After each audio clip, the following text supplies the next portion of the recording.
Welcome back to the show. Today I am joined by a very special guest, Kari Tumminia, who is an author, speaker, and content creator passionate about empowering people to design better lives through intentional, authentic relationships.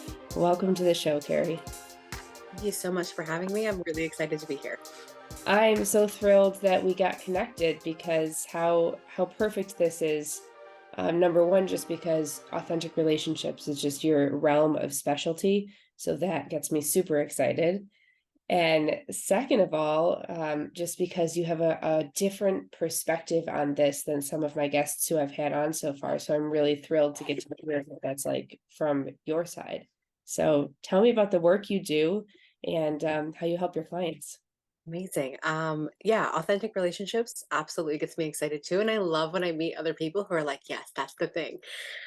Because I really do believe after years and years of working, not only on myself, but with clients, that sort of is key to living lives that are fulfilling and happy and all the things that we want out of our lives, right? I think that being able to create authentic relationships requires all of these specific moving pieces that enable us and empower us to create those lives that are intentional and fulfilling.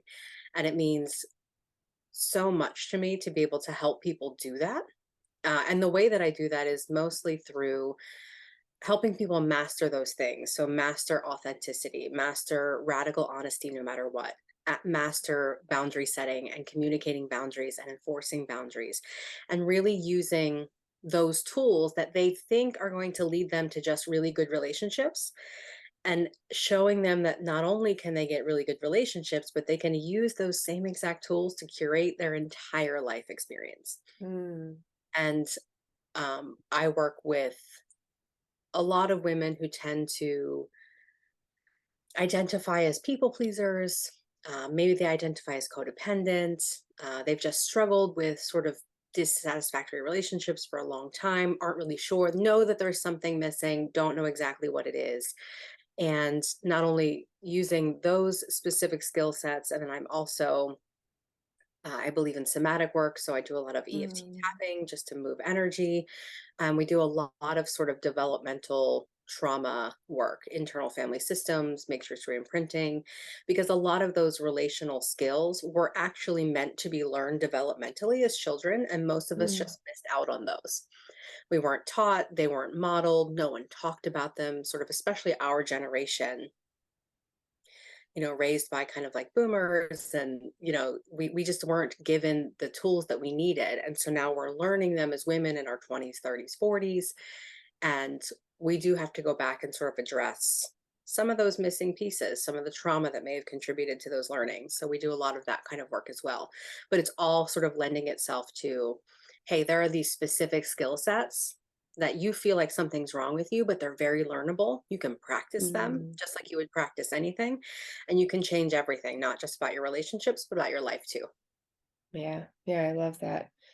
There's so many things that I want to pick up and run with, but I think something that a previous guest had said that really stuck out to me, and you touched on it again, and I'd love to hear your take on this. They had said to me, relational wounds can't be healed in isolation. Yes. And but the scary thing is it's like, well, I don't want to enter a relationship with wounds because then it could ruin the relationship. So how do you make that work? How do you heal those?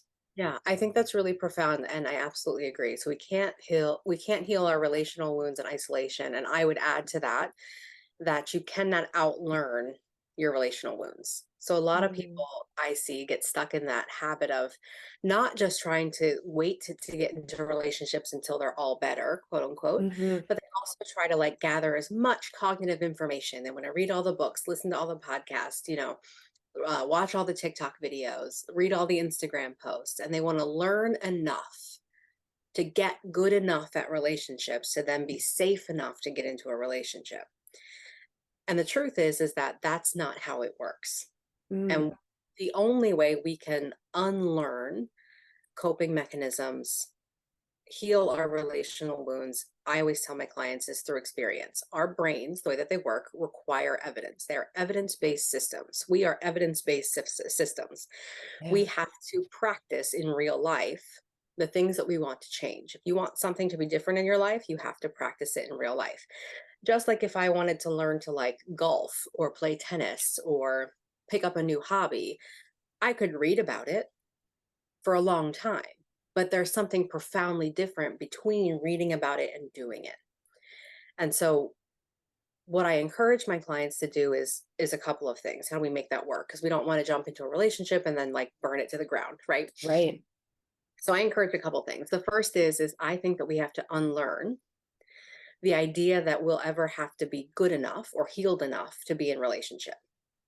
And really, if we're honest, the best relationships are the ones that are safe enough and vulnerable enough and real enough and authentic enough to allow us to practice those new skills and allow us to heal our wounds in real time because the other person is doing the same thing. And is it Mm. always easy? No. Is it fun all the time? No. Will there be conflict? Yes, but conflict's not a bad thing. It's normal, right? So can we prioritize the relationships that let us do that instead of trying to wait until we're fixed enough to get into a relationship? And the second piece of advice I often give my clients is when we talk about relationships and healing our relational wounds, we aren't actually talking about romantic relationships by themselves. So a lot of times when we talk about relationship, the first thing people jump to in their head is romantic connections. I don't want to get a boyfriend or a girlfriend or a partner or a wife or a husband or I don't want to move in with somebody until I don't want to mess that up. Well, Yeah. okay, great.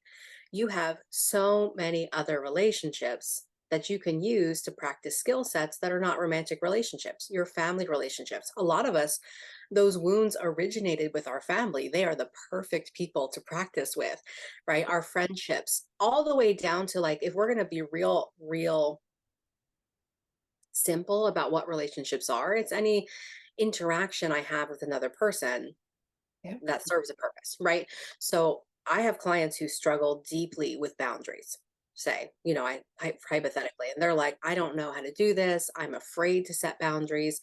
I'm afraid to set them with my partner. I'm afraid to set them with my family. I don't know where to start. And so instead of letting them get stuck in like, well, I don't know where to start. So I'm not going to do anything. I encourage them to use every relationship, even if it means, hey, this week, your goal is when you go to the Starbucks and you order your coffee, when they give you the wrong drink, you return it. You tell them, you communicate that you're dissatisfied with the drink, right? That's a relationship. You are interacting with a human, you are being honest, and you're setting an expectation. That counts to your brain, that counts. Do we want those people to move up into like bigger, heavier, more meaningful relationships? Yes. But you can start with any relationship, any interaction Mm. with a human. You can practice showing up authentically, honestly, and with boundaries and expectations and clear communication and all those good things. And your brain will count that as evidence. When the barista doesn't lose their minds or yell at you or isn't mean to you or doesn't kick you out of the store, your brain's like, oh, I said what I felt and what I needed and nothing terrible happened. That's a good thing. That counts as an evidence. It's one mark of evidence, just one, but it counts, right? So we can use every relationship. We don't just have to wait to get into a romantic relationship to start healing these wounds. Yeah. This is brilliant. And it's really interesting that we're talking about this because it dawned on me. So I'm an introvert and I'm headed into an event today where I'm going to be around a large group of people, which always just gets me a little bit anxious. But I had this thought as I'm at the airport, as I'm ordering my Uber, I had this thought, what if I just practice with my Uber driver, who's one person I don't know, I've never met them before, having a really honest conversation? Because that'll get me in the mindset of I've done this already today. Now I'm going into this space where I might not feel super comfortable, but I've already done it. And that's what I did. And it was incredible. Like we talked the entire way. I learned like family history and personal stories, which was amazing because it was clear that like he felt comfortable, I felt comfortable. We had a great conversation.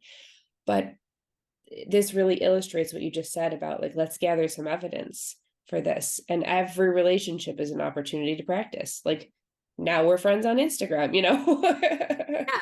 So your uh, brain literally, it's oversimplified, right? How Right. as far as neuroscience goes. But your brain is very much literally like, okay, nothing terrible happened. We're okay. Right. That Yeah. thing that we were afraid of doing, we did it. The world didn't end. The sky didn't fall. I'm safe and alive. Yep. Maybe it's possible. Right. And Yeah. that's all that we want from our brains. All we want from our subconscious minds is maybe it's possible.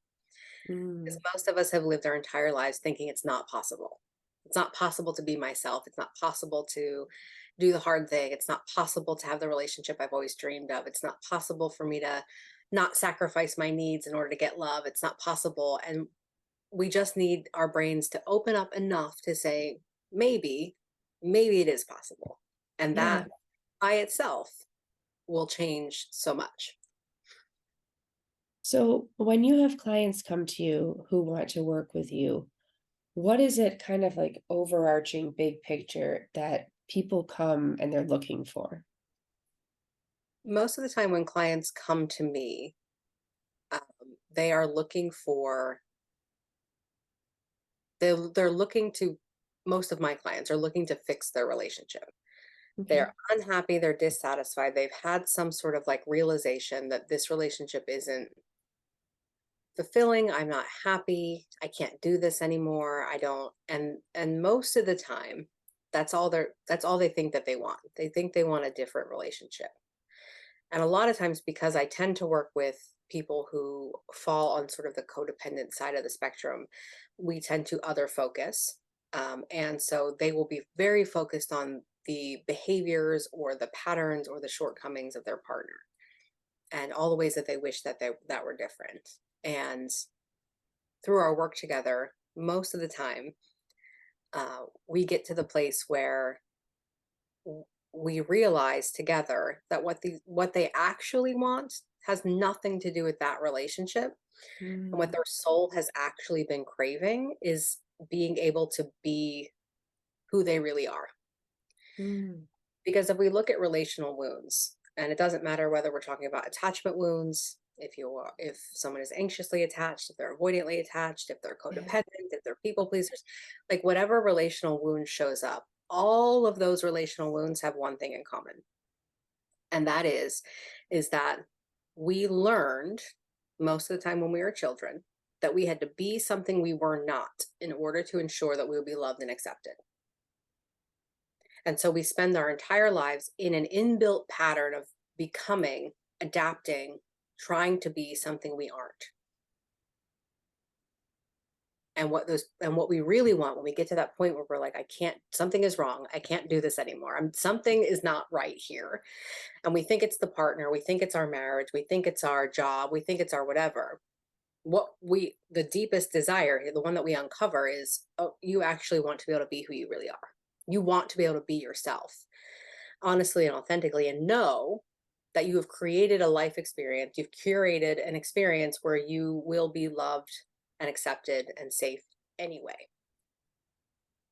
And that's what people are looking, that is what I have found people are actually looking for. And it doesn't have anything to do with fixing their relationship. It has everything to do with them finding within themselves the permission that they thought that they needed to just be who they really are. Wow. That's you're really hitting home right now. Yeah, um it is a common, yeah. and myself too. Like I remember real having that realization where I was like, oh, I've been spending all of this time trying to fix my relationships, and that's not actually the problem here. Right. And there are so Yeah. many of us that have lived for so long in that pattern that we don't even recognize that it's a pattern anymore. We Yeah. just think it's how you're supposed to be or it's normal, and it isn't. Yeah. So I arrived at the same space as what you just described through a little bit of a different route, but came to this place where I was like, oh, this relationship doesn't work because who I am in this relationship isn't my full expression. And I can't be my full expression in this relationship. And that has nothing to do with my partner at all. They don't have any shortcomings, they don't have any faults, they don't have any nothing to do with them. And I needed them to hear that because we'd been going to counseling for so long and they were so like they were just beating themselves up over did I do something wrong? Did I say something wrong? Am I not good enough? And I needed so badly for them to hear this has nothing to do with you. If anything, I am strong enough to take the blame for this, failure, which I don't really think it's a failure. It's all learning, it's all important, it's all growth. But I can take responsibility for this because I didn't know how to show up and be me in relationship. And I'm sorry, like you deserve better than that. And also I deserve a place where I can express safely and wholly as myself. And I think that's a really neat intersection of the place where your work and my work fits together, because what I decided to do was to start serving individuals to help get them back to that full expression of self. Like, who were you before the world put all of these thoughts and expectations and things onto you? You came here as this whole, beautiful, complete being. And then you learned all of these things that kind of diminished and minimized and closed off your light. And it's time for you to shed those things and put yourself back together. And then when you do that, once you've gotten this whole picture of who you are, then it's time for you to enter these authentic relationships, because I really feel like I have this core belief that joy together, like joy shared, is exponentially greater than joy alone. Like whenever something incredible happens in our lives, we want to celebrate it. We want to celebrate it with someone together, like in community. And it's like once you become this whole version of you who can express in the world and can serve the world in some way, then it's time to create these relationships where you can do that together. And then it amplifies and it feels so wonderful. Yeah. Yeah, I think it's so true, and it's such an interesting place to be in when you have that sort of recognition that all of our relationships that we have right now, however satisfactory or not that they are, right? They've been built over time. And each person has contributed to the building of that relationship in whatever stage of healing or not healing that we were in.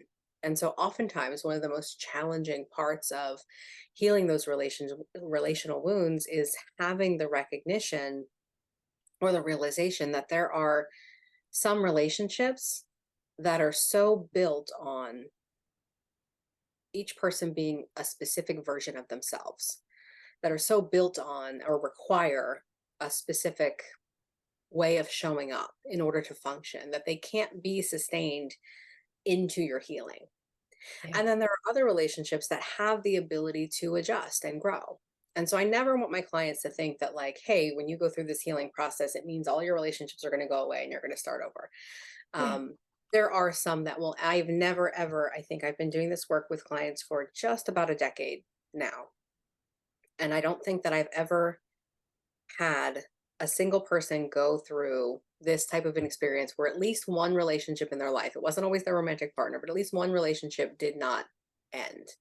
And Yeah. I tell people that right from the get. I'm like, this happens. It's a thing. You are going to, as a part of understanding who you truly are, you will have to reorganize your relationships Yeah. naturally. They will have to, because you are going to be showing up as a different version of yourself in a relationship that was built on a particular understanding of who you are or who you were. And so those will naturally have to be reorganized. And that comes with a lot of challenge sometimes, and a lot of grief, and a lot of difficulty, and a lot of hard conversations, and a lot of work. But relationships can absolutely survive that. And what I tell people is, my goal for my clients is to look for the connections, prioritize the connections, um, put their resources and their time and their energy and their focus into the connections that make them feel more of themselves. If you feel more yourself, if you leave an interaction and you feel more authentic, you feel more excited to be who you are, more, able to show up in the world as yourself, more able to be honest. Like, those are the relationships that we want to focus, that we want to build. We want to focus Mm, on those. yeah. And no matter where your relationship is starting, all relationships, I believe, can get there. But it's about willingness of two people to show up and do a growth process together and a healing process together. And not everyone is there, right? Yep. And not everyone needs to be there. Um, so that it is challenging to be in the position of, as we heal, knowing that it's going to reorganize some of the people and the relationships and the connections we have in our life now, but it is always worth it in the end. And I Yeah. often say to my clients, if I could go back in time, like right now, as a nearly 40-year-old person, and I could go Yeah. back in time to my 22-year-old self who was like in it at the time, just in Right. Yeah. of like terrible relationship choices and thinking it was never going to get better and trying to be someone she wasn't to earn love and sacrificing herself and her wants and her needs and her desires and just beginning to figure out that there was something not working. That as much as she believed and hoped that it would work, it was never working. If I could go back and just reassure her that, like, hey, this is going to get hard for a hot minute and things are going to change and you're going to grieve Yeah. some people and you're going to grieve some expectations that you had of people and you're going to grieve some versions of yourself that are not going to be here anymore. But after the hard bit, it gets so much better. It gets so much more beautiful and so much more life-giving. And if I could show you the people that are in your life now, if I could show you the people that in just a decade will be in your life and who will not only just accept you, because at the time I thought, in the beginning of my journey, I thought I was looking for acceptance. Like I wanted someone to accept me for who I was, right? But I hate that term because I think it's like the bare minimum. I don't want to be Yeah. accepted anymore in my life. My goal in my relationship is no longer to be accepted. That's what it was. I thought I was like, I just need someone to love me for who I am and to accept me for who I am. And now I'm like, that's not enough. I don't want Yeah. people in my life to accept me. I want people who are like ridiculously thrilled to celebrate who I am because they couldn't imagine their lives without me and vice versa. Like, I don't want to be accepted. Yes. That's bare minimum. I want to be celebrated. And so Yeah. if I could show her that 22-year-old version of me that, look, not only you got way past acceptance, like, right? Like you built a life where you're not just accepted, you're celebrated like every single day. And that you have people and resources and circles and of people who are like in your corner. Like they're not just like begrudgingly accepting. They are like cheering Right. you on. They're your cheerleaders. They want you to be the best version of yourself. They are pushing you to be the best version of yourself. They're challenging you. They're growing with you. They are like, that is what I want. And that's what I want my clients to want. And they show Right. up wanting acceptance. And I'm like, no, no, no. I want more for you. Acceptance is fine, but we don't want fine. You don't have to Yeah. have fine, right? That's not just what's available to you. And you know, I have clients and it's very like I get it, like it's inspirational, right? So we're sort of in the TikTok era where it's like so you get these quick little bits of inspiration and I love TikTok too. So I'm on there and it's great, but you get these quick little hits of inspiration like just want to be accepted for who I am. I'm enough. And I'm like, no, you're not just enough. You don't just need to be accepted. Like that is not what it's about. So yeah, we think we want acceptance, and that's not really what we deserve. We deserve so much more than that. And if I could go back and tell my younger self that, and I could say, like, look, Mm. like you get here, the hard work, the reorganizing, the grief, the ending of these relationships that ended, like it sucks in the moment, but it is infinitely worth it. Oh And man. Yeah. not just for us, right? Not just for us. If I think about the people I was in relationship with, I don't want them to stay stuck in the relationship dynamic we had built either, right? They also Exactly. deserve more. Yeah. And in order for both of us to get that, we had to let go of what we had. Mm. Yeah. Oh my gosh. So much goodness here. Um, yeah, I just it struck me as you were talking, I was thinking back to like my 22-year-old self, and it feels like an entire whole different person ago or multiple versions ago, but it also feels like I blinked and I'm here and I'm almost 40 as well. So yeah.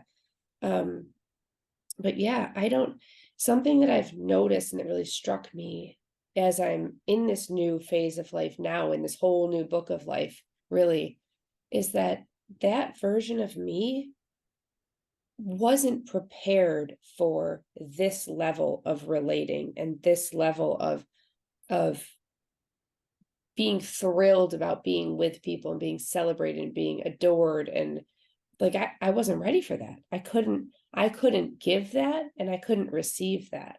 And so I had to go grow through all of those iterations to get here. Absolutely. Um, but I'm curious to hear from you. what have you noticed maybe as like the markers of this kind of amplified relationship? Like, how can you tell when, oh, there's like that factor, like that's it? Like when you're there, you mean like you've Yeah.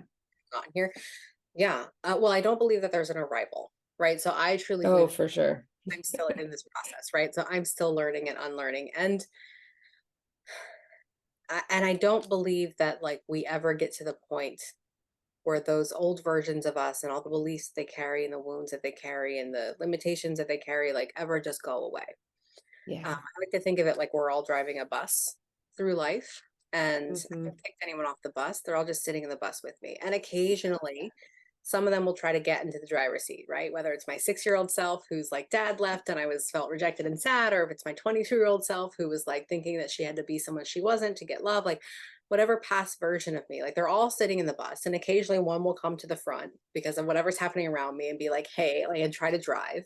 And it's my choice in that moment with my awareness and my consciousness to say, like, I can honor you and acknowledge you in the place that you were and the experiences that you had. I can know that you were doing absolutely the best that you could with the information that you had at the moment.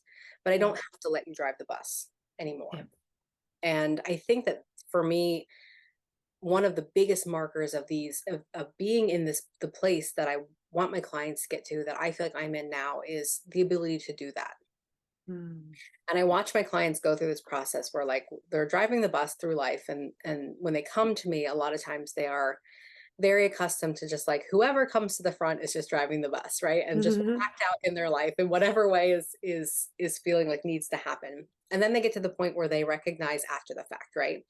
You know, well, they'll come to like a session with me or they'll come to a group with me and they'll say like, I think my like 10-year-old who felt super rejected by mom was driving the bus yesterday when I was talking to my partner, and man, I can see that that was a thing, right? So then they can see it in retrospect. And my goal is let's get to the point where we can see it before it's happening. I Mhm. am so self-aware. I am so intimate and familiar with my wounds and the past versions of myself that have been holding trauma and lessons that I know when they come up to the front of the bus. And I'm comfortable looking at them and saying, I see you and I know what this is about and I get it and we're still okay. And I don't have to let you drive at all. Yep. But you can stand up here with me if you want. I'll tell my partner about you. Hey, I'm feeling super Yeah. triggered right now because I feel like this reminds me of when I was 10 and this happened. And I don't know why that's coming up, but it's a feeling I'm having. And there's never a part of me that's like, what if this person rejects me for sharing that information? Or Right. what if they're mad at me because I'm not responding the way they wanted me to, right? So when we practice when we practice building or shifting or curating our relationships to make space for authenticity, it makes space for us, but it makes space for the entire bus full of past versions of us too, for both people. And when Yeah. we both know that those exist, you don't have to respond in the moment of it as if it's them right now responding to you right now. You know, I can look at my partner and say, I feel like there's something going on right now. Like I see we're having a conflict. Again, I think conflict is normal and healthy. So my goal is never no conflict. I see we're having a conflict. I'm really curious if this is like, is this us right now having this conflict or is like someone else having this conflict? You know, and we can have those, I can ask that question. And I know that my partner is not going to be like, you know, what are you talking about? Are you crazy? Right? Like, you know, we can have those conversations. Or I can say, this is how I'm feeling right now, even if it's not how I expected to feel or you expected me to feel, and it wasn't what was planned, but this is how I'm feeling, and I want to honor that. And I have people in my life, my relationships will also honor that all the way down, Mm. like no matter how inconvenient it is, because I am not inconvenient. Yeah. Whatever version of me shows up is not inconvenient. And so my feelings, my this marker, one of the markers I'm looking for is the presumption that I am not inconvenient. I presume I'm not Mhm. inconvenient. I presume my feelings are not inconvenient. They are. And the people that want me to be in relationship with them want to know how I feel, just like I would want to know how they feel. And it's not taken as an affront or an inconvenience. It's not, So there's space. I think the biggest marker for those relationships is space.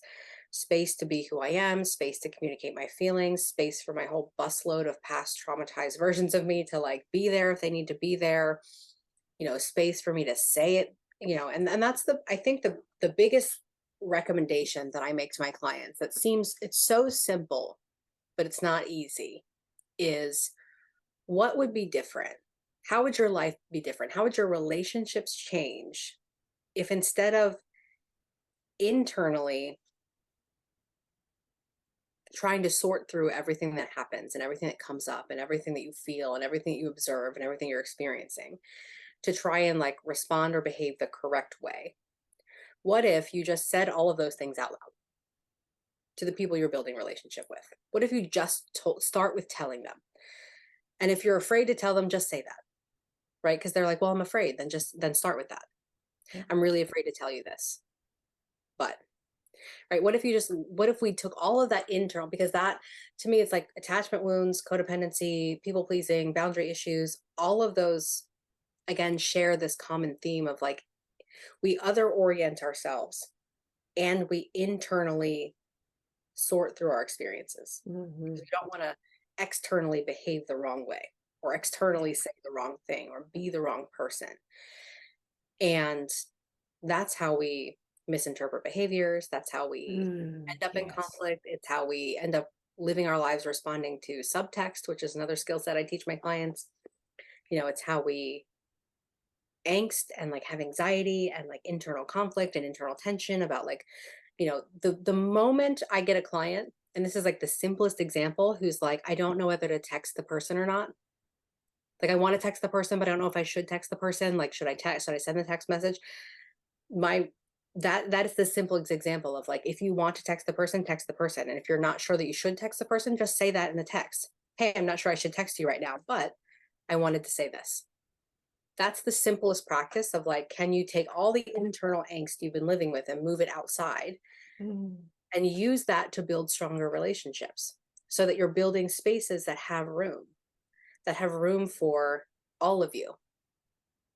No matter how many people have told you you were too much, no matter how many people told you you needed too much, no matter how many people told you you were being unreasonable, or no matter how long you have spent working to be the correct version, the simplest way to practice authenticity is just to start saying what's true for you.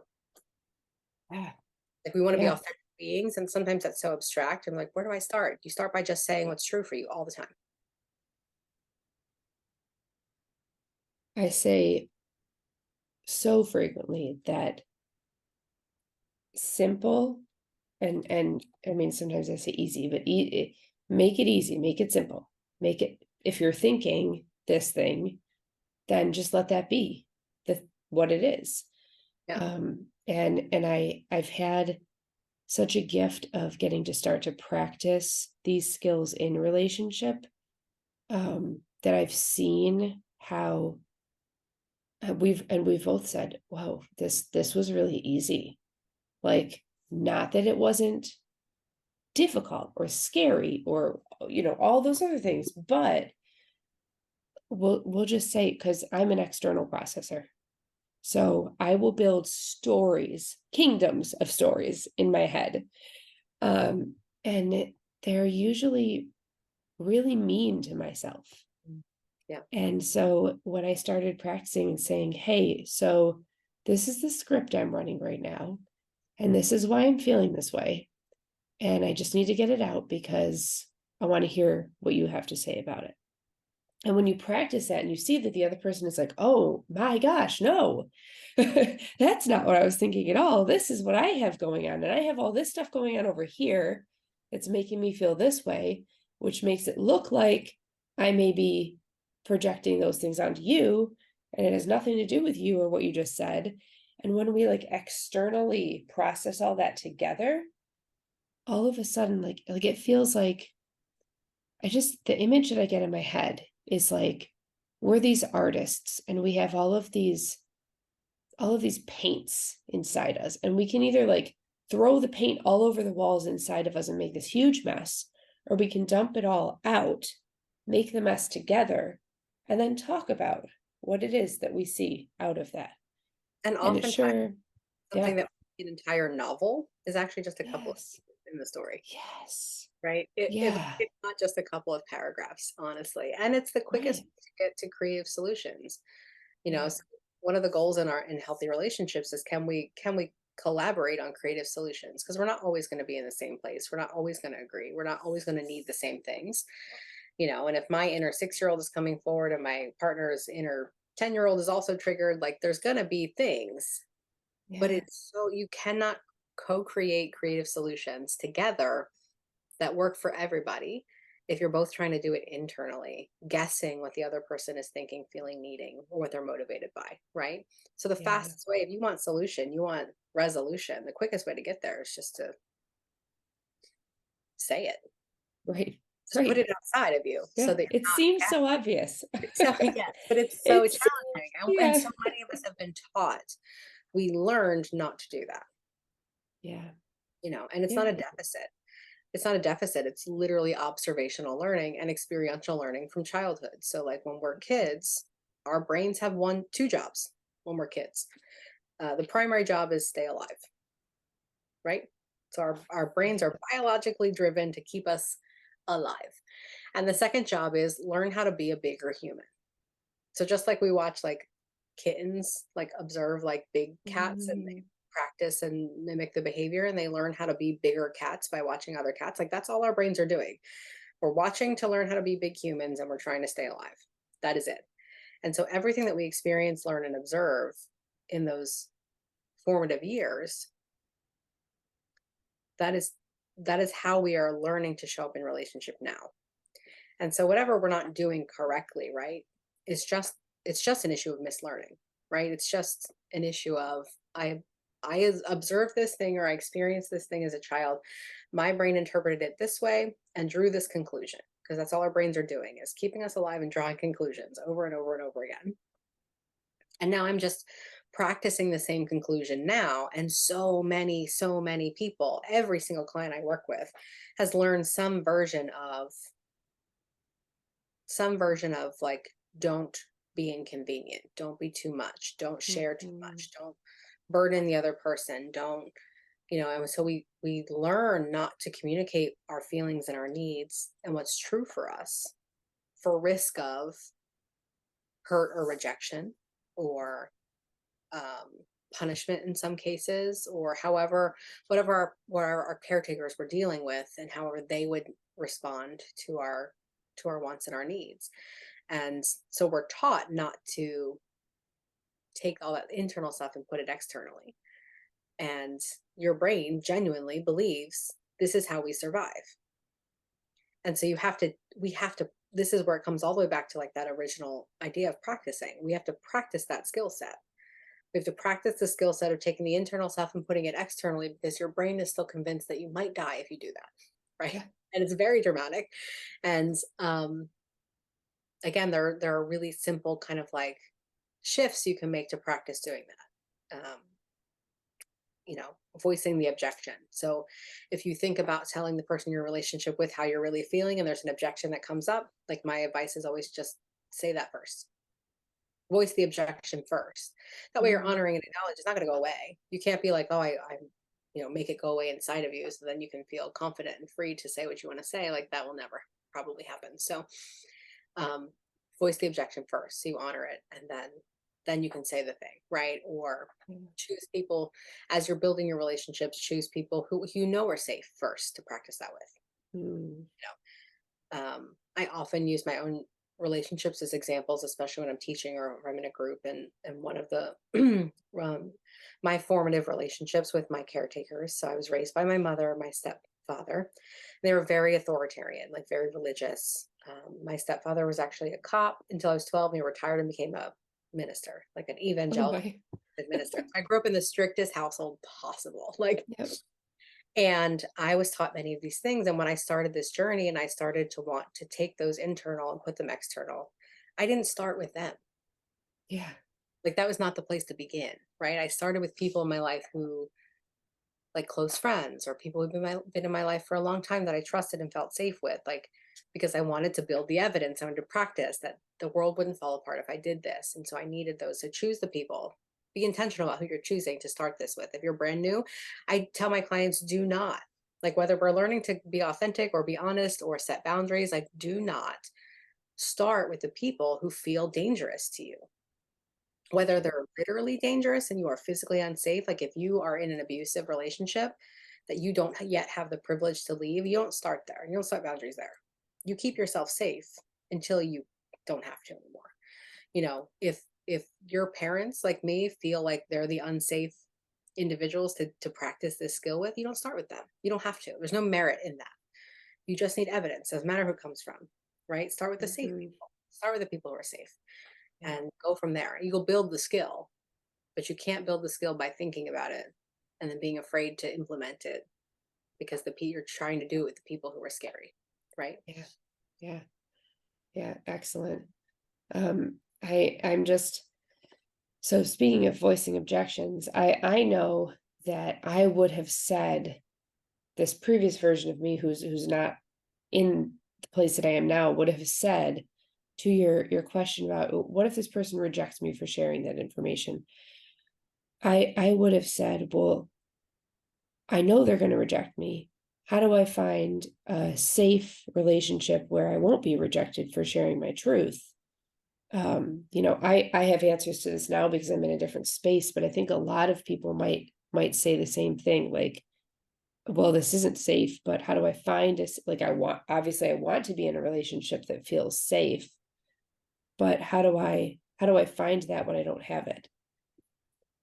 I think it's a great question. And it goes back to having to make difficult choices sometimes about whether we can continue to invest in relationships that are existing, and whether that person is willing to join us on a journey of growth, right? Because Hmm. just because we're in a relationship with a person who might reject us doesn't mean that they would always reject us, in theory. Hmm.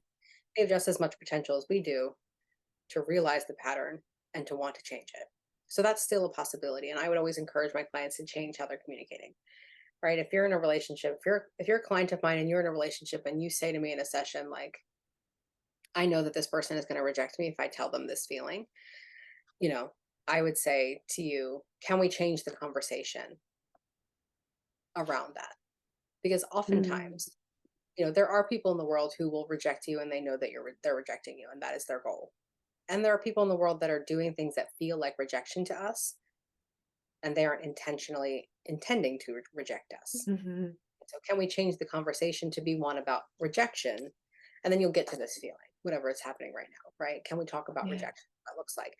And you're using the way that those people in your life respond to that level of conversation as information as to whether this is a relationship that I'm going to Mm. continue to invest my time, energy, and resources in at this level, or does it need to be reorganized? Doesn't mean it has to end, but does it need to be reorganized? Because I think one of the first hurdles is many of us, when we start this journey, we're surrounded by people who are invested into relationships with us, with this version of us, with the old version of us, right? Yeah. And so it is very challenging to build brand new relationships if we are investing in all of those existing relationships at the same level, and then Mm. like trying to like add these healthy ones on the side, right? So where can we make space is the first question. So first I'm like, let's figure out what's really happening. Like, is the person really going to reject you, or is that something you interpret as rejection? They don't even know you think is a rejection. Is there a conversation to be had there? If there's not, and this person is going to reject you, how can we make space in this realm of connection for you to start to seek out can we make energetic space in your life to seek out other connections? What Yeah. might those look like? Let's get clear about, like, what are you looking for, especially if we're talking romantic partners. Like, I want my clients to be clear as like to what is it that I'm looking for? How would I know? Mm. How would I know that that's the really, like, that I found the right relationship for me? What would their key markers be? Because they're gonna be different, right? They'll be different for me, Right. different for you, different for everybody. Um, I think the other piece of this is the more that we practice showing up in our life, and this is why I think of this not just as a relational skill, but like a life curation skill. The more we practice showing up in our life with radical honesty and authenticity and boundaries and clear communication and expectations, the more we inbuild those skills into our day-to-day existence, so that everybody from the barista at my Starbucks to, you know, to my partner, to my friends, to the people that I network with, to everyone in my life experiences this version of me, and I Yeah. stop changing it, right? The more my life will naturally reorganize itself around that version. You will be shocked and surprised at the people you meet that you're not expecting to meet, the people that enter your life who are on the wavelength with that energy. But that only happens when we can commit to showing up consistently as this version of us. Because the mistake that people make is we start out, we're in relationships already, right? Maybe it's partnerships, maybe it's our friendships, our family, and all those relationships are built on like version 1.0 of us, right? And they're all functioning on that level. And we start to like explore becoming version 2.0 of us, perhaps. And the biggest mistake people make is they want to be able to be version 1.0 when they're with these people, and but they want relationships that honor the version 2.0. And that's hard. That Yeah. doesn't work. And so we have to go through this process of building up our own internal kind of courage and commitment to version 2.0 of us, and to being that person, to showing up in every interaction as that person, still being mindful that there are relationships that are safe and not safe, but there are a way to show up in unsafe relationships that still aren't self-abandonment, right? Mm. There are ways to do that. There are skill sets around that that are absolutely navigable. But the point is that we have to be that person in every interaction, and only then will the things around us begin to shift. You want to find relationships that are version 2.0 friendly, you have to be version 2.0 as you're moving through the world, Yep. because Yep. that's Oh man. naturally going to repel people who aren't there, Yes. naturally attract the people that are. Like, you don't have Yeah. to orchestrate that as much as we think we do. We just have to apply the standards Yeah. over and over and over again. Mm. That is the most perfect place to like bring this all, because what I really wanted people to hear from this conversation, if they take nothing else away, is that becoming this whole version of yourself is the starting point, is the firm foundation for finding these relationships. That once I become the version of me who I would want to be in relationship with, that's emotionally responsive, that is compassionate, that processes things together, that sees conflict as something we can do together. Like, it's a privilege to do conflict with you. Let's do this together. Once I become that, then naturally I'm going to find that which I'm looking for. And it sounds like it, I don't know, maybe it sounds cliche, maybe it sounds like, oh, well, it's really easy for you to say, but I personally, I did years and years and years of inner work. I mean, committed to it like a full-time job, and didn't project out the other side. Well, I'm going to become this version of me that's going to attract like an ideal partner.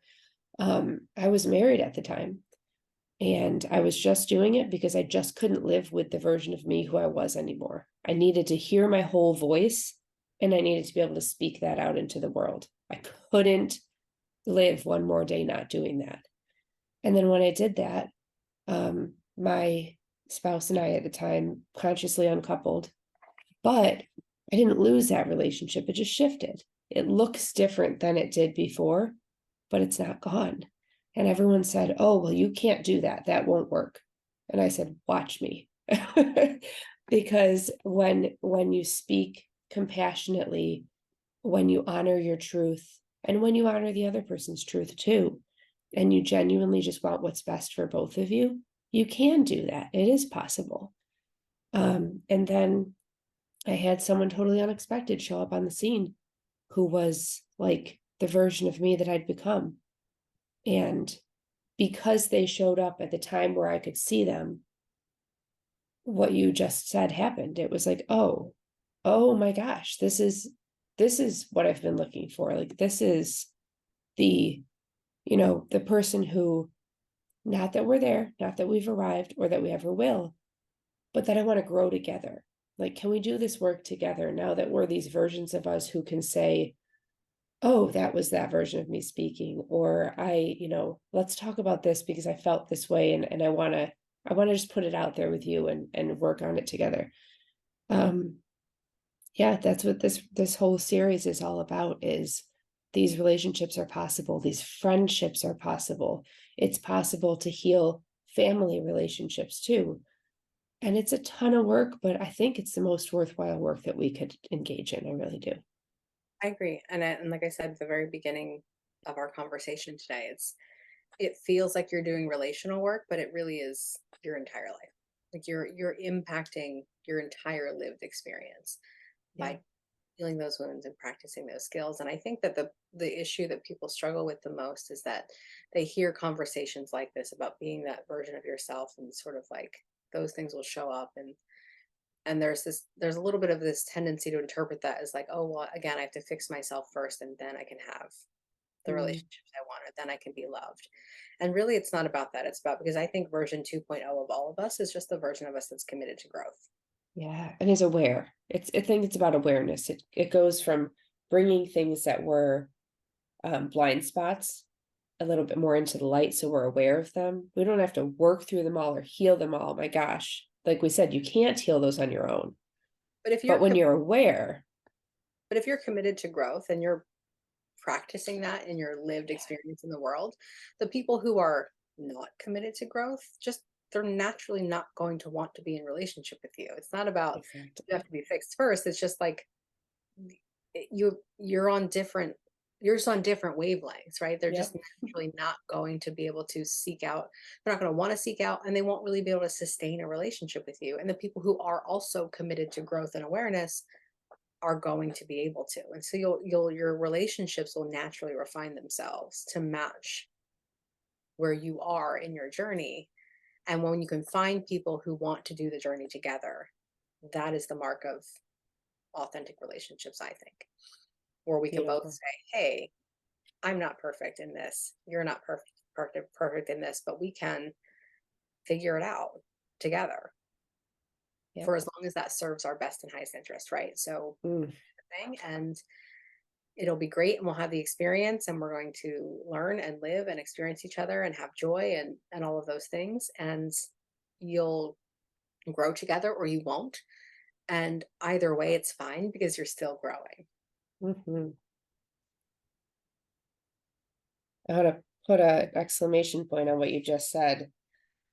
My first guest on this series said something really similar. In her wedding vows, she and her husband said, "For as long as we both shall love." And Yeah, that really struck me. I was like, oh, that, that sentiment. I love that. And you said, for as long as that serves our best and highest interest. And I just like exclamation point, like, amen. Yes, that exactly. because we I love that. wait on forever, right? But forever Yeah. isn't always the best thing. Yeah. Yeah. Beautiful. Carrie, thank you so much for joining me. I really enjoyed this.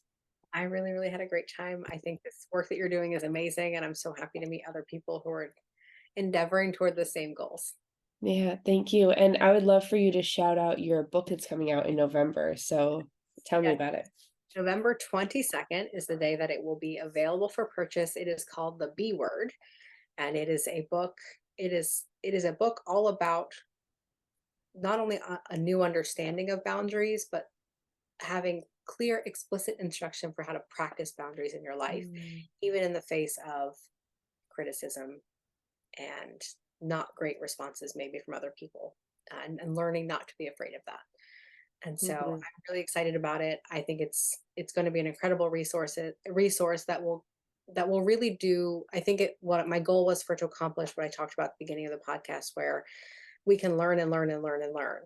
And there's lots of learning in this book, but you have to practice. And so the book really creates some very beautiful opportunities for practice. And I can't wait for people to get their hands on it. It's filled with personal stories and client stories, and it's funny and it's clever, and it should be a good read. So I'm thrilled for it to come out. I can't wait for people to have it. Again, it's called The B Word, and it is November 22nd will be Yeah, available. beautiful. And I think I'm just thinking of this right now, but I think I would really love to. So I have an authentic relationships course that is also dropping sort of at the culmination of this series. And I'm gonna throw in the B word book for everybody who purchases that course because I think it's just like what a great resource to have for them. I want to get that in their hands. So I will throw that in the show notes and let them know. But it is so, so, so important to be a healthy, whole person and not lose yourself and not self-abandon in relationships. And I believe that wholeheartedly. So yeah, let's make that happen. I'm gonna do that. So much. I'm so So excited. This has been yeah, great. of course. Thank you. So check the show notes, everybody. If you're on YouTube or if you're listening on Spotify, check the show notes for the links to purchase the course, to pre-order your copy of the B word. Or if you have any questions, as always, reach out. I love to make personal connections with people. So I know, you're all about that as well. So reach out to us if you have questions. We'd love to chat with you. And thank you everybody for listening.